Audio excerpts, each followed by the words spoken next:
Hola, bienvenidos al mundo de Eudoxo. Hoy voy a hablar de los matemáticos pitagóricos que llenaron la primera mitad del siglo V a.C., llamado el siglo de Pericles o el siglo de oro de Grecia.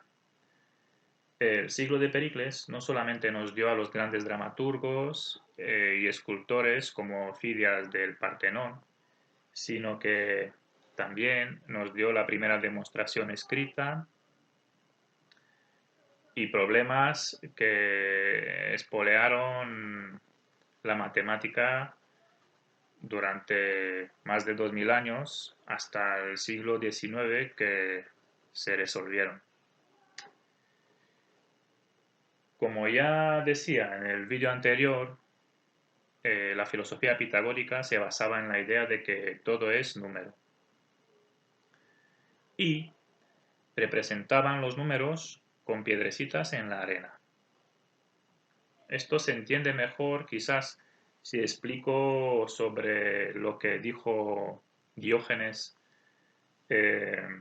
Laercio del siglo III después de Cristo, un filósofo e historiador griego, que según él, otro sabio del siglo I antes de Cristo llamado Alejandro Polidistor eh, tuvo la ocasión de leer un libro llamado Libro de la Memoria Pitagórica, que contenía un relato sobre cómo se formaba la cosmología pitagórica. Bueno, este libro decía lo siguiente, que al principio de todo estaba la unidad, es decir, el 1. A partir del 1 se formó la dualidad, que esto se puede entender simplemente que si a una unidad le sumas otra unidad, pues te sale la dualidad, el 2. La dualidad la llamaban dualidad indefinida. Luego decían que a partir de la unidad y la dualidad se obtendrían todos los números. Tiene sentido, si a la dualidad le sumamos la unidad sucesivamente, pues se obtiene cualquier número. Luego, a partir de los números, se generaban los puntos. Con los puntos se hacían las rectas, o sea, las líneas en general. Por ejemplo, si yo tengo un número infinito de puntos colocados uno detrás del otro, pues se puede obtener una línea, recta o curva, da igual. Se obtendrían las líneas, con la línea se generaban las figuras planas, ¿vale? Con las figuras planas, o mejor dicho, las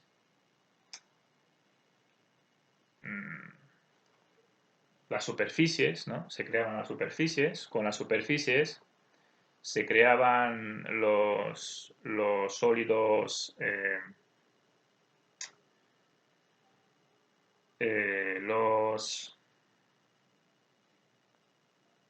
los cuerpos sólidos.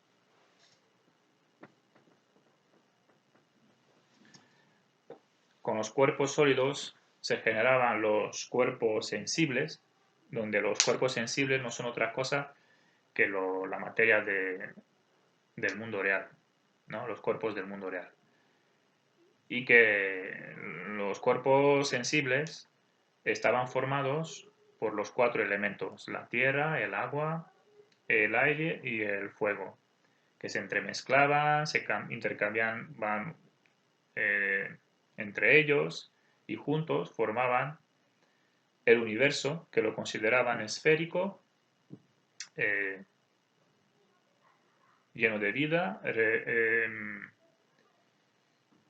inteligente, y además dentro del universo obviamente estaba la Tierra, que también la consideraban esférica, y que dentro de la Tierra habían otras tierras llamadas antípodas, donde habían unos habitantes. Es decir, si yo tengo la Tierra aquí dibujada, dentro estaban las antípodas, como otra Tierra dentro, donde habían unos habitantes.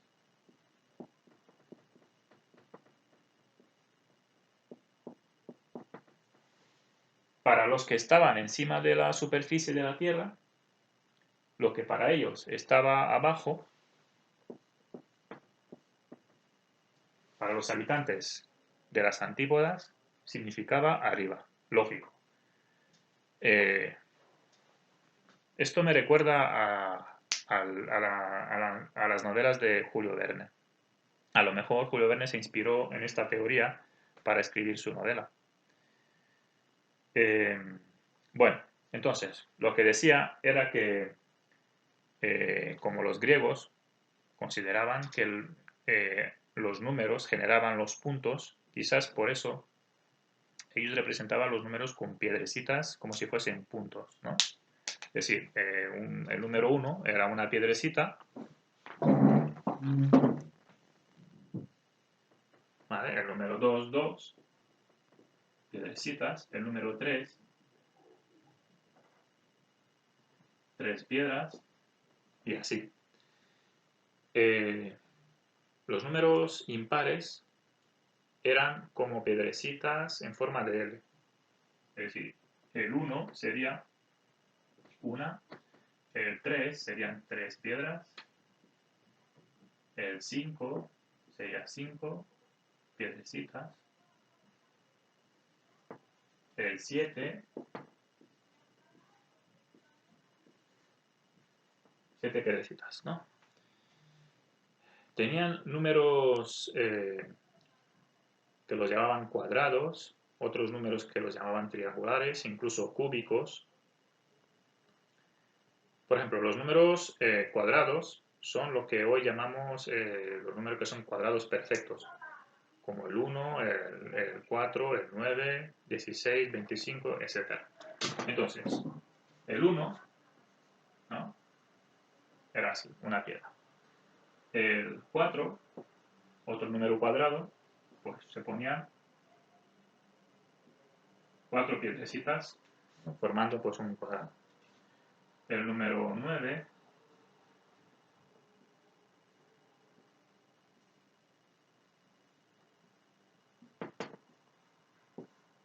pues 9 piedrecitas. El 16,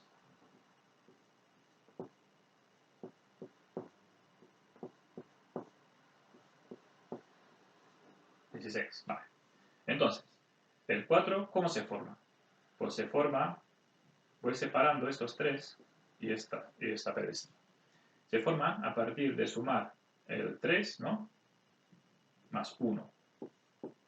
4 sería, bueno, 1 más 3. ¿Vale? Serían 3, o sea, 1, una piedrecita más 3 piedrecitas.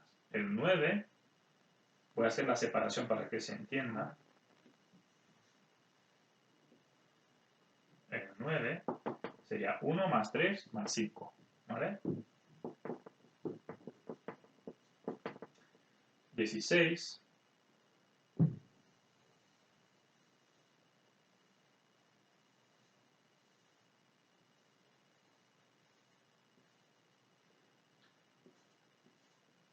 sería 1 más 3 más 5 más 7.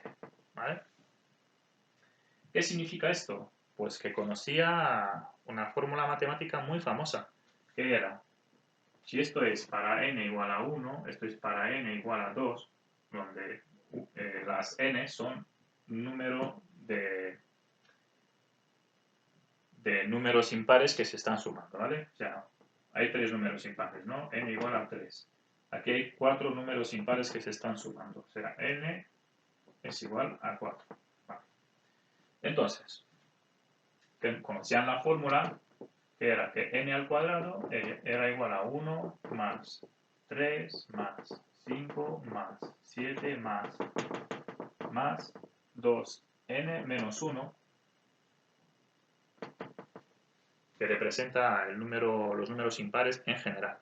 Podéis averiguarlos. Por ejemplo, para n igual a 3, 2 por 3, 6, menos 1 es 5. ¿Qué significa? Pues que de 1 a 5 voy sumando todos los números impares. 1 más 3, 4, más 5, 9, efectivamente. Es 3 al cuadrado, ¿vale? N al cuadrado. ¿Vale? Entonces, conocían esta fórmula, ¿no? De que la suma de los números impares daban siempre números cuadrados.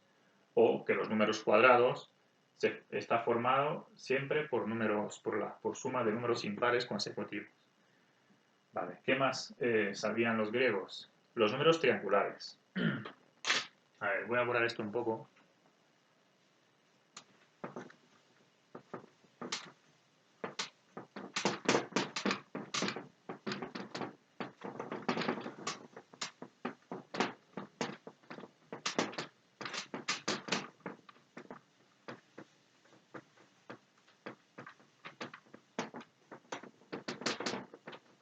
Bueno.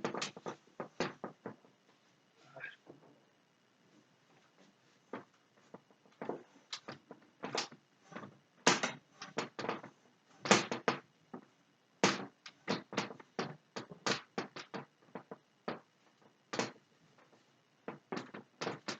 Bueno.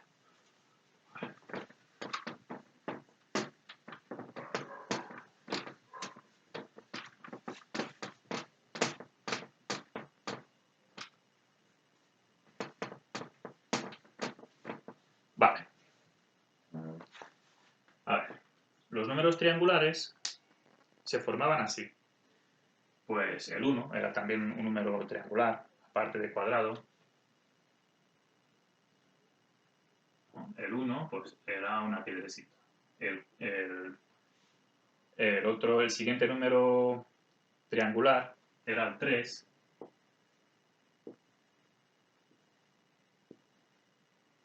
Que era sumándole, o sea, al 1 sumándole 2. ¿Ves? Otra línea, otra fila con el siguiente número que es 2. El 6, pues a partir de las dos filas del 3 se añadía otra fila. ¿Vale? Y el 10,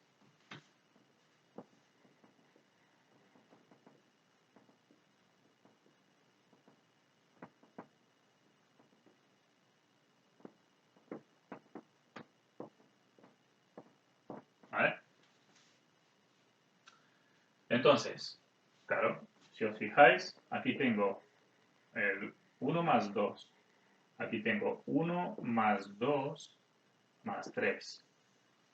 Y aquí tengo 1 más 2 más 3 y más 4. ¿Vale? Es decir, 3 es 1 más 2. 6 es 1 más 2 más 3. 10, que es el siguiente número triangular, sería 1 más 2 más 3 más 4. Vale.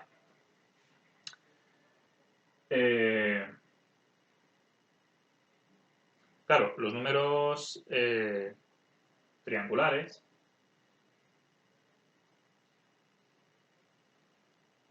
se formaban sumando, pues, por ejemplo,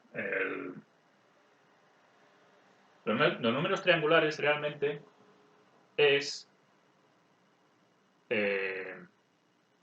son los elementos de una serie aritmética, que es la siguiente. Es 1 más 2 más 3 más n, hasta el que tú quieras, que tiene una fórmula que es n por n más 1 dividido entre 2. ¿Vale? Entonces,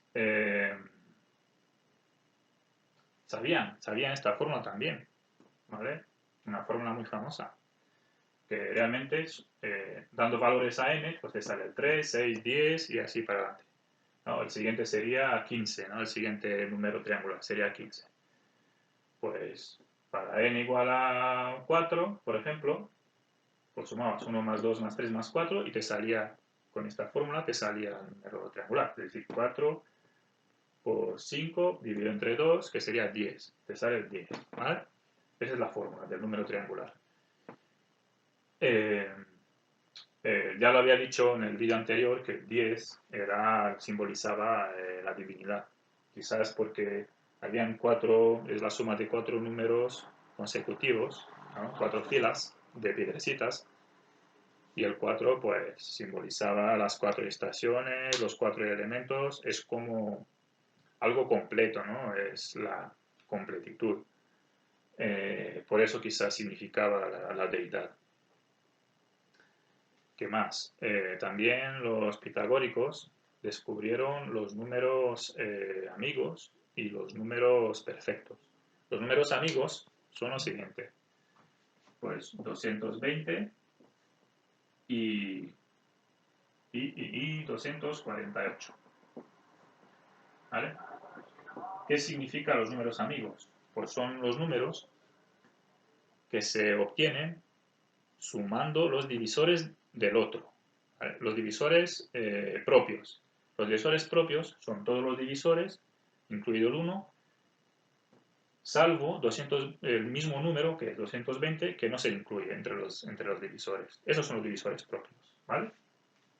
Entonces sería el 1, otro divisor sería 2, espero no olvidarme ninguno, sería 4, 5,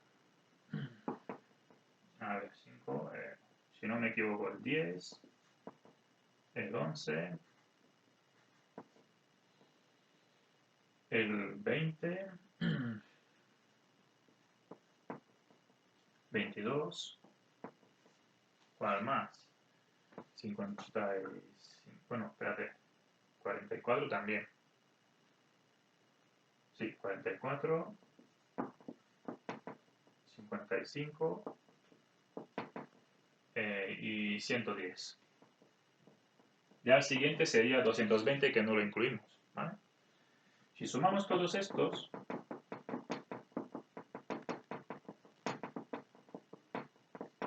nos sale justamente 248. No lo voy a comprobar, seguro. Y los divisores de 248 sería el 1, el 2, a ver, el 4, sí, el 4, lo voy sumando, ¿no? El 4, ¿qué divisor más? 71, 142, pues si los sumo todos, ¿vale? Me sale 220.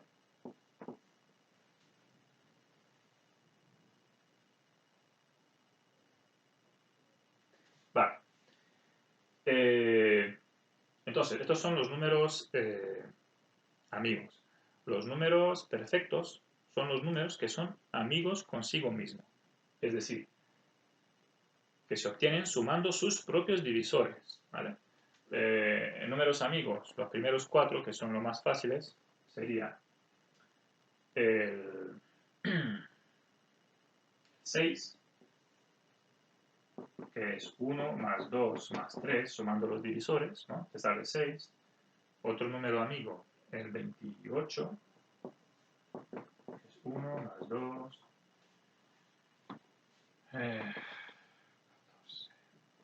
más 4, más 7, más 14. A ver, sería 21, 25, 26, no, 27, 28. ¿Vale? Se suman todos y da 28. Todos los divisores propios. Es decir, son números amigos consigo mismo.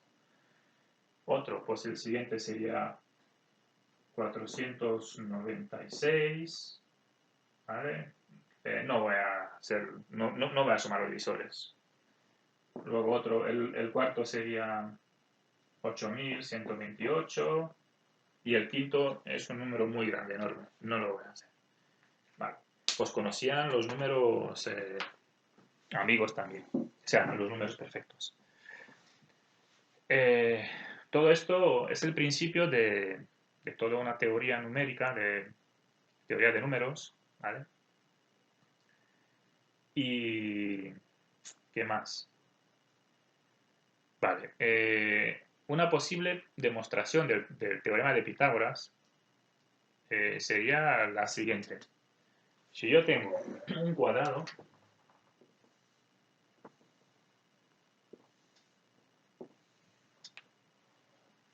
de lado... da igual el lado. Un cuadrado y yo voy dividiendo los lados del cuadrado de la misma manera en todos los lados, ¿vale? Es decir, que si de aquí a aquí mide B, de aquí a aquí mide C, de aquí a aquí mide B, y así siempre, ¿vale? Y yo uno estos puntos, ¿vale? Pues me sale otro cuadrado dentro del cuadrado. Se demuestra fácil. Por ejemplo, si este triángulo, o sea, por ejemplo, estos triángulos son todos iguales. Entonces, ¿cómo lo demuestro? Pues, a ver, este ángulo puedo demostrar fácilmente que es, bueno, en primer lugar, los lados B es igual a B, C es igual a C, y luego este es de 90 grados, ¿vale? Entonces, significa que estos dos triángulos son iguales, ¿vale? Dos lados iguales y el ángulo que lo forma son iguales, pues ya está. ¿Qué quería demostrar? Pues lo que quería demostrar es que este ángulo es de 90 grados, ¿vale? ¿Cómo? Pues ya que este ángulo es igual a este, porque hemos dicho que son iguales estos dos triángulos, y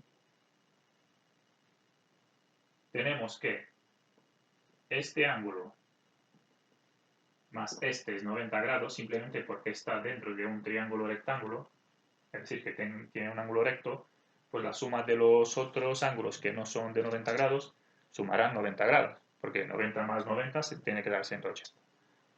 Vale, entonces, este más este es 90, pero este es igual a este de aquí. Entonces, este más este también es 90. Por lo tanto, lo que queda aquí dentro, este ángulo, tiene que ser 90 grados. ¿Por qué? Porque una línea recta forma 180 grados. ¿Vale? 180 menos 90, pues sale 90. ¿Vale? Entonces, este es 90.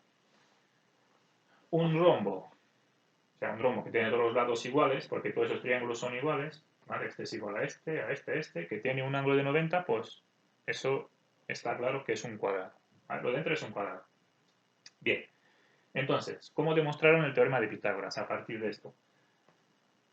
Pues el área del cuadrado grande es este lado elevado al cuadrado, ¿no? Pero este lado, ¿cuánto mide? B más C elevado al cuadrado, ¿vale?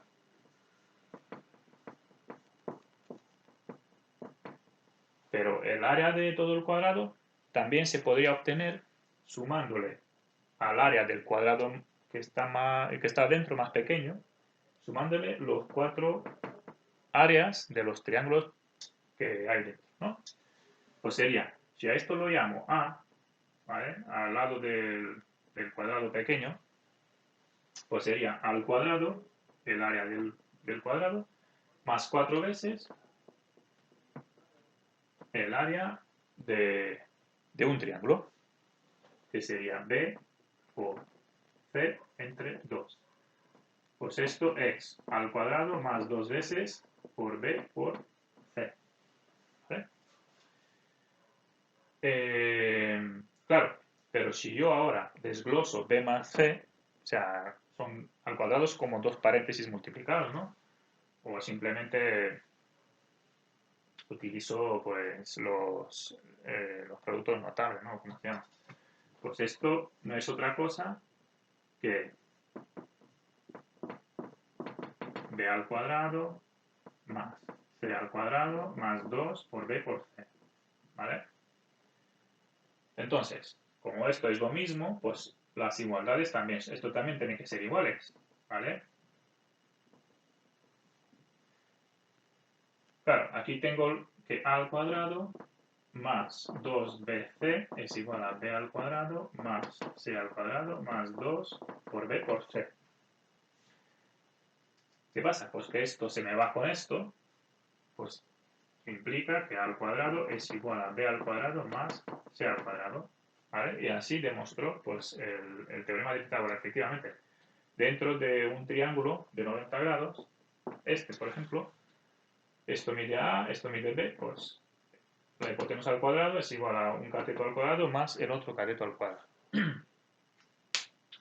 Ahora, resulta que la misma demostración del teorema de Pitágoras, irónicamente, es lo que hizo que la filosofía pitagórica se hundiese.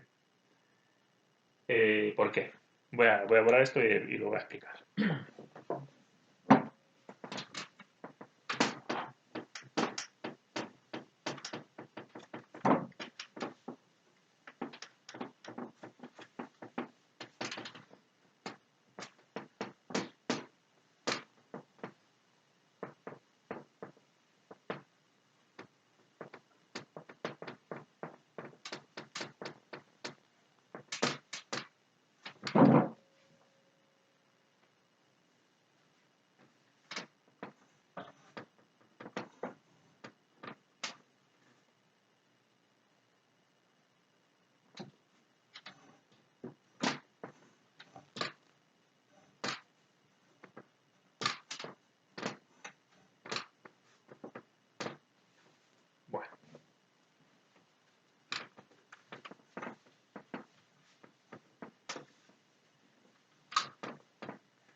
Bueno, en el próximo vídeo tendré que cambiar algo porque esto se borra fatal. Vale.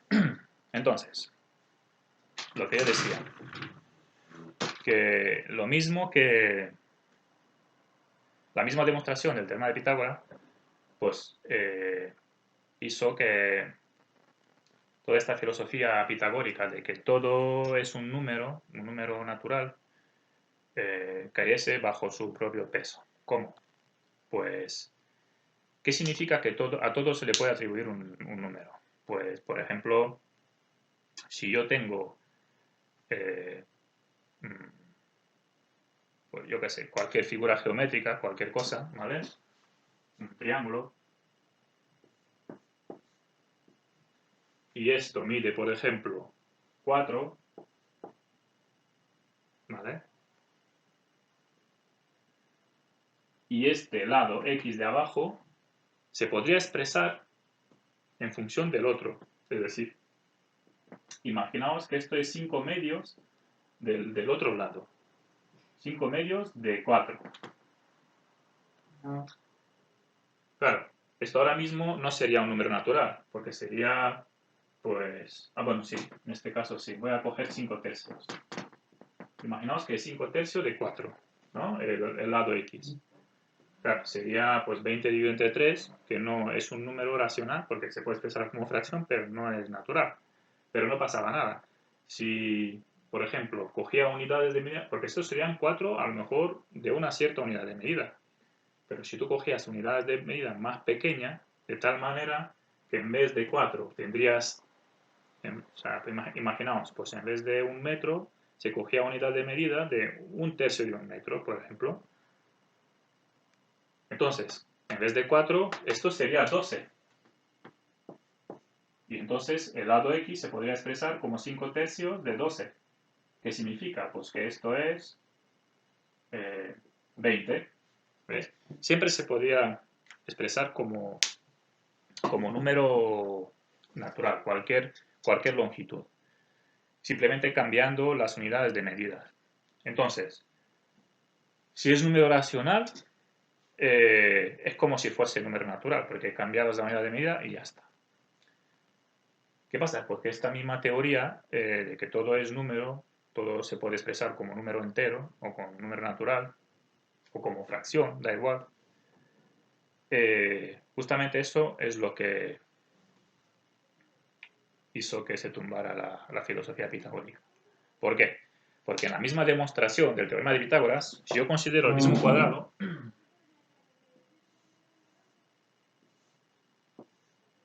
y divido los lados por la mitad,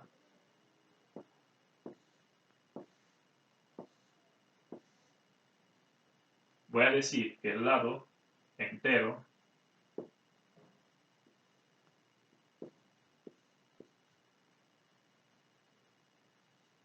mide d, es de longitud d mayúscula, y por lo tanto, esto sería d medio, la mitad, d partido de 2. Y voy a decir que le voy a asignar al cuadrado pequeño, al lado le voy a asignar como L. Lo voy a llamar L, que es una cierta cantidad, L. Vale. Entonces, ¿qué pasa? Pues lo mismo. Digamos que, ¿no? Esto sería D, por ejemplo, ¿no? La diagonal del cuadradito pequeño coincidiría justamente con el lado del cuadrado grande, ¿no?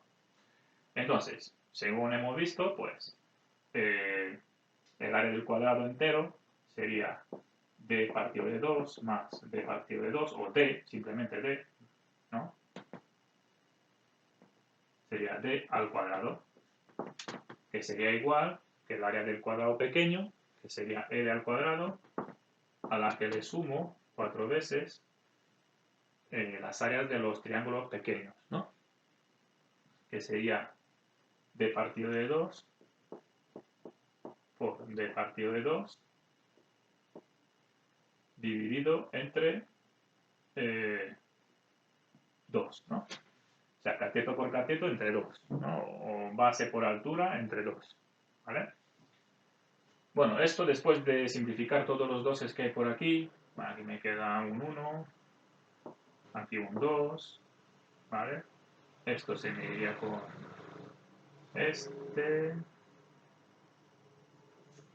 Pues me queda que d al cuadrado es igual a l al cuadrado más d al cuadrado partido de 2. Llevo d al cuadrado en este lado y me sale que d al cuadrado menos d al cuadrado partido de 2 es igual a l al cuadrado. Vale. ¿Qué significa esto? Pues que d al cuadrado partido de 2 es igual a l al cuadrado. Es decir, esto es que d al cuadrado es igual a 2 veces l al cuadrado. ¿Vale? Hasta aquí bien. Claro, en la elección de la diagonal D, o sea, del lado D o del lado L, puedo hacer que uno de los dos sea impar. De hecho, solamente uno de ellos puedo hacer que sea impar, pero lo puedo hacer. ¿Cuál? D no puede ser impar porque es 2 por algo. Entonces, D al cuadrado es 2 por algo, no puede ser impar. Pero L sí que puedo hacer que sea impar. El lado L puedo hacer que sea impar. ¿Qué significa? Pues que d al cuadrado, como es 2 por l al cuadrado, seguramente es, como d es par, porque d al cuadrado es 2 por algo, pues d también, no solamente d al cuadrado, también d tiene que ser par. ¿Qué significa? Pues que d es 2 por otro número que voy a llamar d', ¿vale? Que eso significa que si yo elevo al cuadrado, esto es 4 por d' al cuadrado. Que también lo puedo escribir como 2 por 2 por d' al cuadrado. ¿Vale? Ahora, esto es d al cuadrado, ¿vale? Lo voy a escribir aquí. Tengo esto.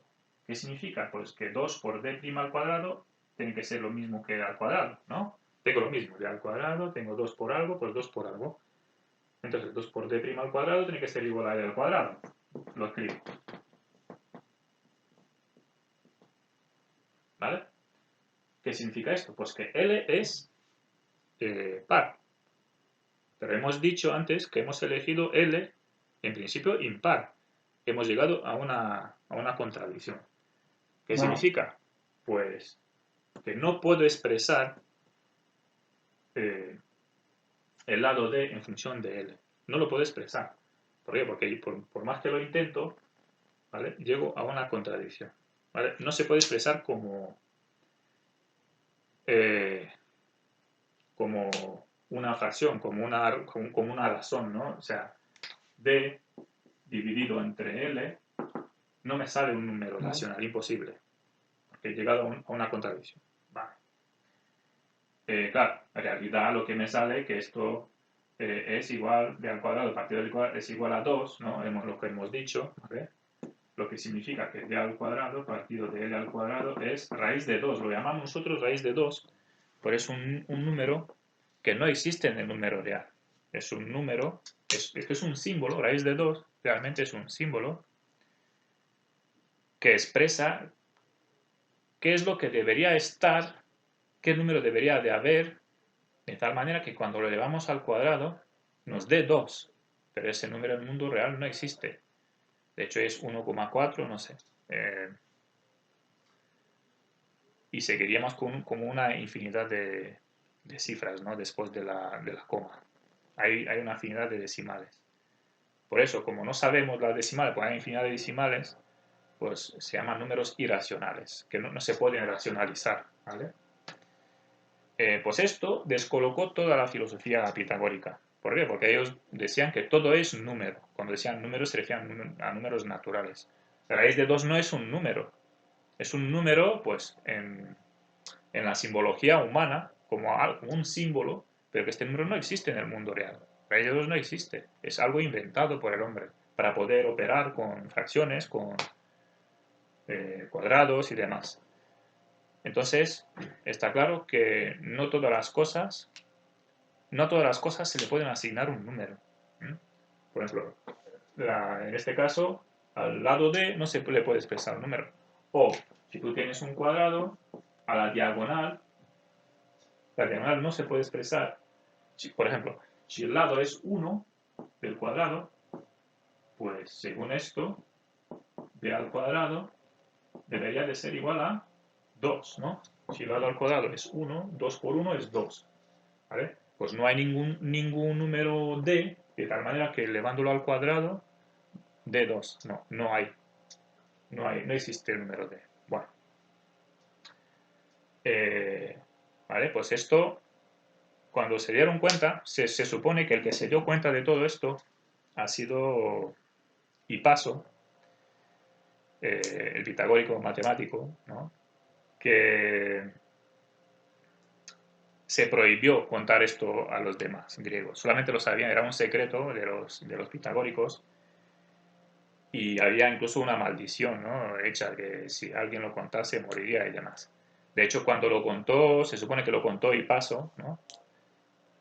Y murió ahogado en un fortuito naufragio, castigado por los dioses, es lo que se dice, ¿no?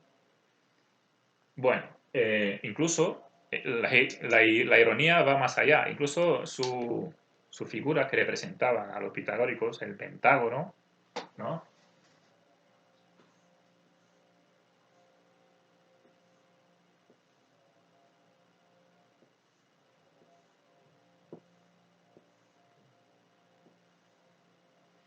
¿Vale? Incluso en esta figura, como está la proporción áurea, por ejemplo, si divido pues esto, por ejemplo, entre esto, cualquier lado lo divide, o esto entre todo esto, ¿vale? Pues hay una proporción áurea, es decir, si, por ejemplo, a esto le voy a asignar el 1, es decir, voy a coger un segmento de medida 1 y le añado una longitud x de tal manera que 1 dividido entre x sea lo mismo que 1 más x, es decir, todo segmento entero, dividido entre el más grande, entre 1, tendría que dar una igualdad entre estas dos fracciones, ¿no? ¿Qué significa esto? Pues que eso significa que es x al cuadrado más x es igual a 1, que si lo llevo a otro lado sería menos 1, es igual a 0. Pues una de las soluciones de esto sería b al cuadrado, que sería 1 más raíz de 5 partido de 2. A ver. Partido de 2. ¿Vale? Pues esto, si hacemos los cálculos, pues tiene que dar 1,6, 1, 8, 0, 3, 3, 9, 9. Bueno, un número irracional, un número, claro, como raíz de 5 no es un cuadrado perfecto, pues va a salir un número irracional. O sea, un número con infinidad de decimales que no se puede expresar como fracción. ¿Vale? La raíz de 5 no existe como número. Bueno, entonces, fijaos que incluso la proporción áurea tiene dentro el germen de la destrucción de la filosofía pitagórica, ¿vale? Bueno, no sé si os he contado, pero esto representaba la salud, ¿vale? Que también era el saludo secreto de los griegos. Se decían salud. Tú eras pitagórico porque has dicho salud, ¿no? Entonces, la diosa de la curación, creo que se escribía así en griego.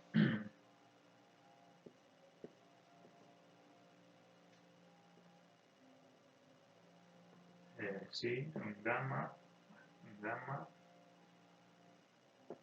I, epsilon y A.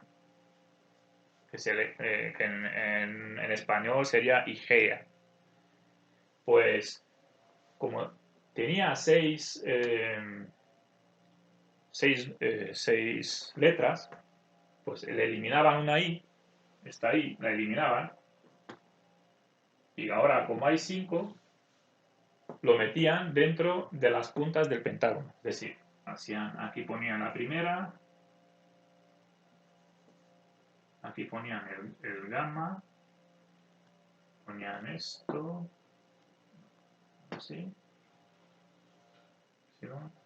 y alfa, en vez de ser alfa, el A es el alfa, ¿no? ¿Vale? Y lo ponían así, y esto representaba la salud, la curación, y esa era la diosa de la curación, Igea.